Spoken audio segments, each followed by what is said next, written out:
Сәлем достар, мен бүгін өзімнің ұлыларымды көрсететін боламын. Бұл менің ағатина фулика стандарттарым. Олардың қабыршақтары міне осындай.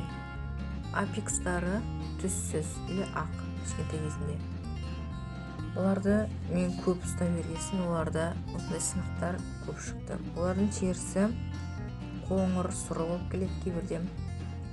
Олар өсе келе қабыршағы міне былай қараяды, аяғы да қараяды. Мынау кішкентай, орташа ағатина фулика стандарт, мына үлкендері. Менде бұндайлардың 1, 2, 3, 4, 5, 6, 7, 8 штугы бар. Үлкенінен 2, орташасынан 6. Ал бұл ағатина фулика альбино. Бұлардың арқасы мыналарға қарағанда ашықтау.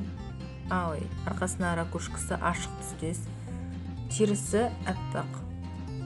Міне олар осындай. Олар және тез өседі. Олардың кішкентай кезінде арт жақтары әдемі болмаса да, өсе келе бұлай түстенеді. Барлығы 14 ұлу. Бұл видеода мен сендерге өзімнің барлық ұлыларымды көрсеттім. Лайк қойып, комментарий жазыңыздар. Және каналға жазылыңыздар.